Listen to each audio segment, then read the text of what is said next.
Every creature in the forest had gathered at the edge of the great ravine where a single fallen tree bridged the gap between two worlds.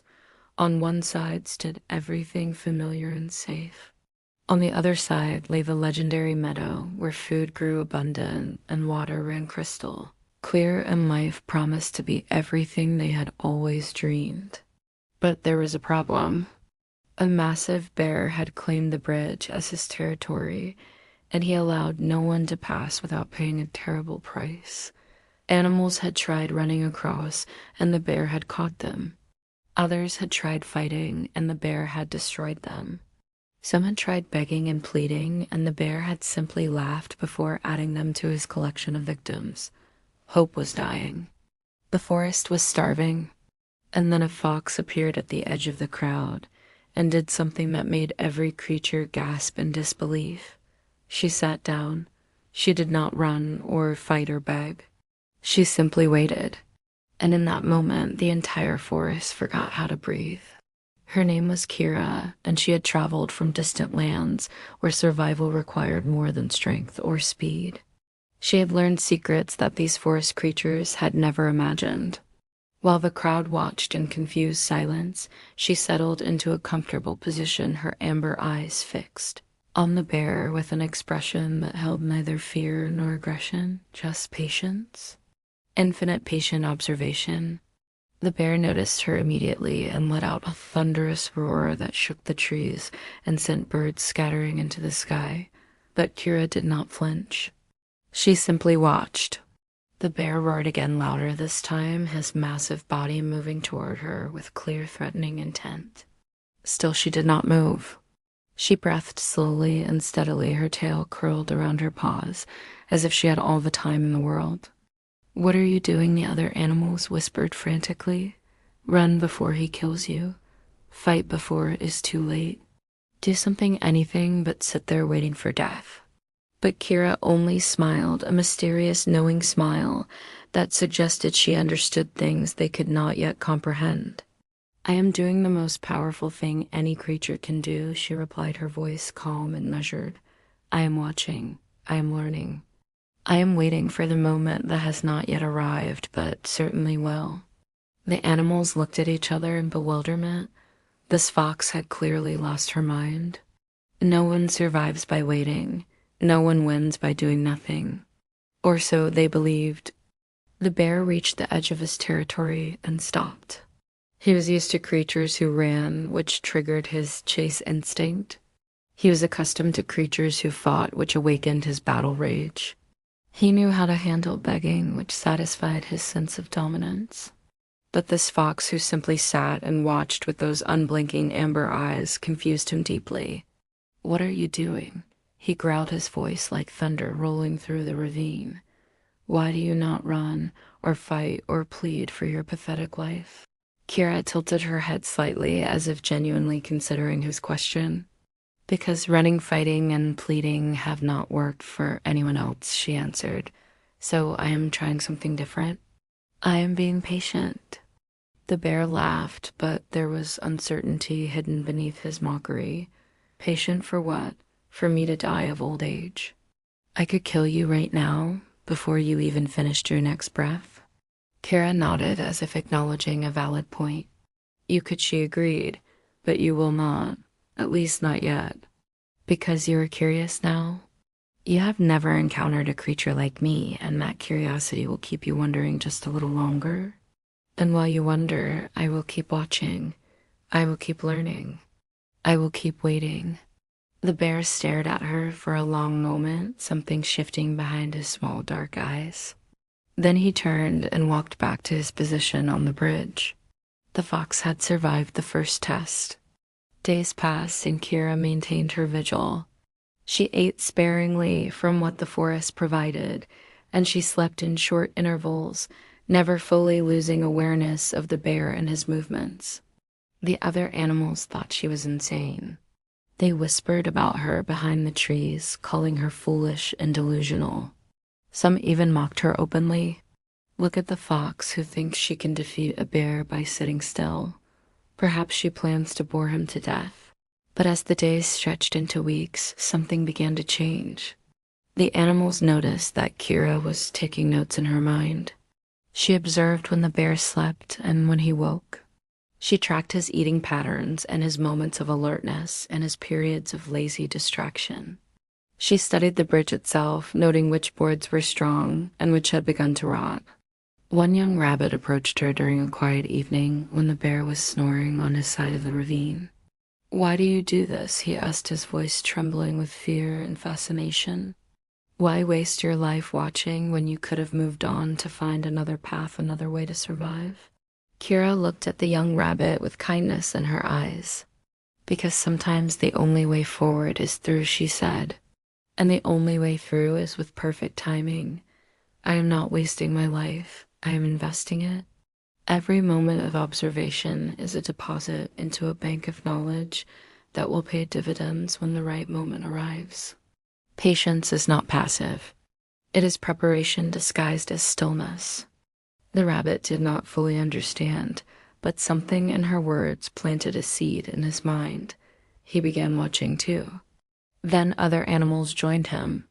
Soon a small group had formed around Kira, all of them observing the bear with new eyes. They noticed things they had never seen before. The bear favored his left side when he lay down, suggesting an old injury that still bothered him. He grew restless and irritable in the hours before sunset, as if something about the fading light unsettled him. He was terrified of the water that rushed through the ravine below, even though he would never admit it. Each observation was a thread, and together they were weaving a tapestry of understanding that would eventually reveal the path to victory. 1 month after Kira first sat down at the edge of the ravine, the moment finally arrived. A violent storm swept through the forest, bringing rain so heavy that the ravine began to flood. The water rose higher and higher, and the bear, who had seemed so invincible, suddenly became paralyzed with fear. He paced back and forth on the bridge, whimpering as the water lapped closer to the wooden planks. "This is it," Kira announced, standing for the first time in weeks. "Now we cross." But she did not run. She walked calmly and deliberately toward the bridge, while the bear was too consumed by his terror to even notice. The other animals followed behind her, their hearts pounding as they made their way across the bridge that no one had been able to cross for years. The bear saw them too late. He turned to attack, but his fear of the rising water had weakened him.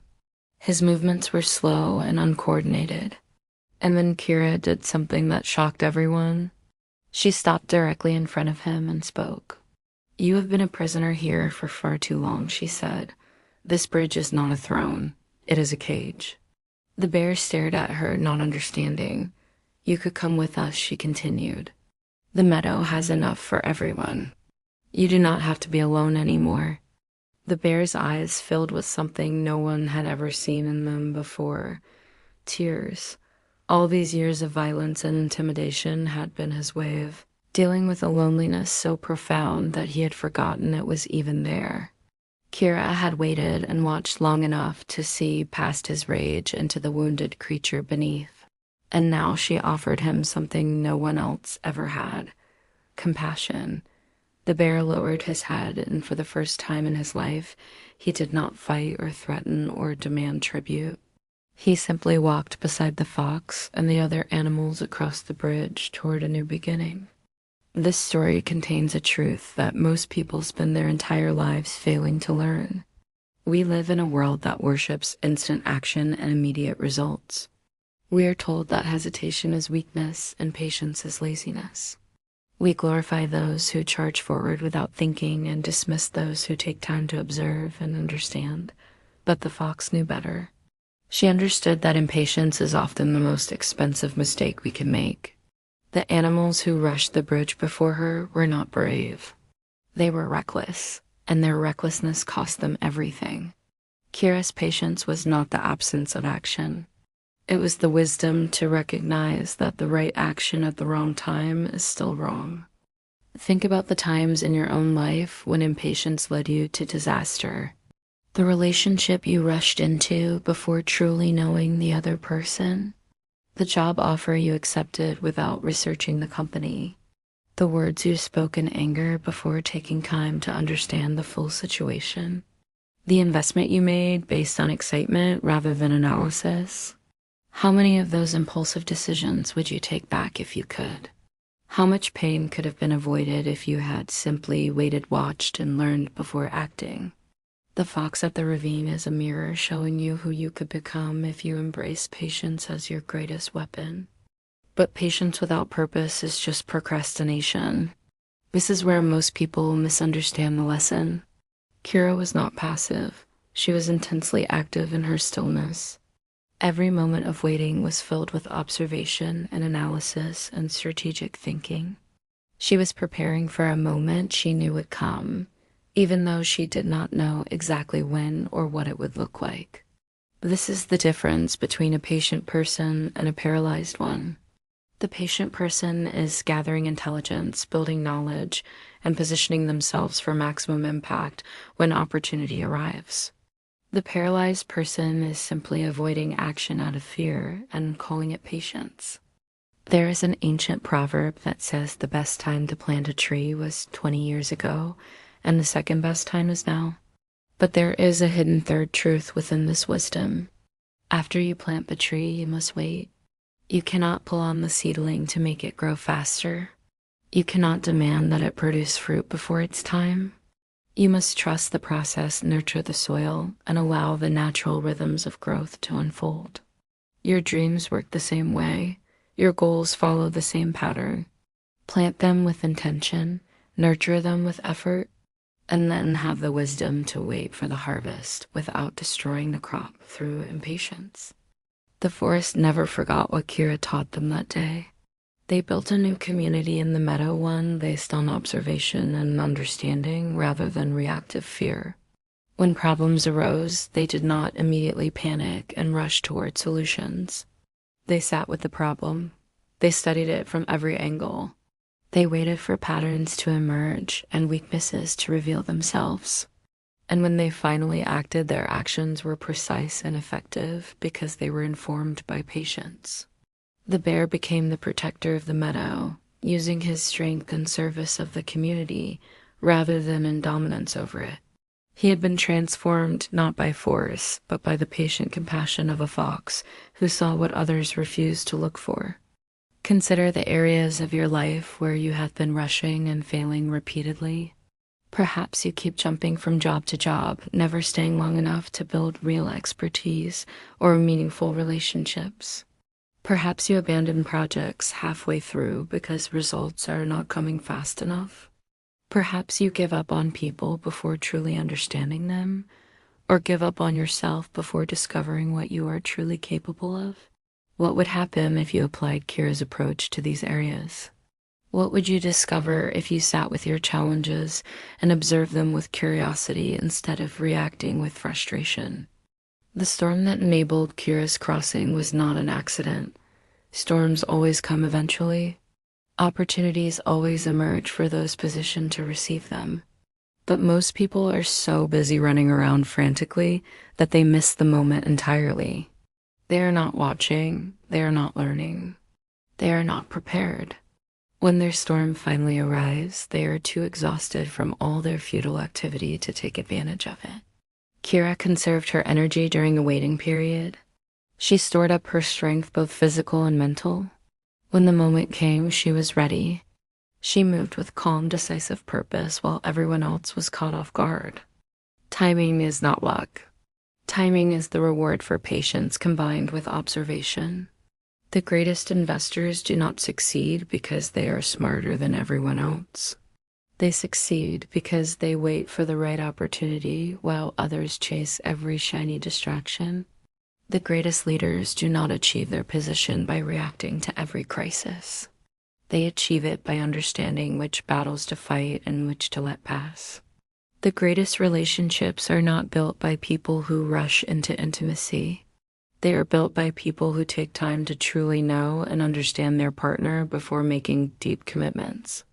Let me tell you what happened to the young rabbit who first approached Kira with questions. He carried her lesson with him throughout his life. When winter came and food grew scarce, the other rabbits panicked and made reckless decisions that exposed them to predators. But the young rabbit, who had learned from the fox, observed the patterns of snow and ice. He noticed where food remained hidden beneath the frozen ground. He waited for the dangerous hours to pass before venturing out. He survived that winter and many winters after. He taught his children and grandchildren what the fox had taught him. Patience is power. Observation is ammunition. The moment will come for those who are ready. The forest you live in has its own bear guarding its own bridge. Maybe that bear is fear. Maybe it is doubt or past failure or the expectations of others. You have probably tried running past it and been caught. You have probably tried fighting it and been overpowered. You have probably tried begging for mercy and been dismissed. None of those approaches worked because none of them came from understanding. You were reacting, not responding. You were acting from desperation, not wisdom. It is time to try what Kira tried. Sit down, breathe, observe, learn, wait. This does not mean waiting forever. It does not mean using patience as an excuse to never take risks. Kira was always prepared to act. She was always ready to move when the moment arrived. Her patience was not permanent. It was purposeful. She was not avoiding the challenge.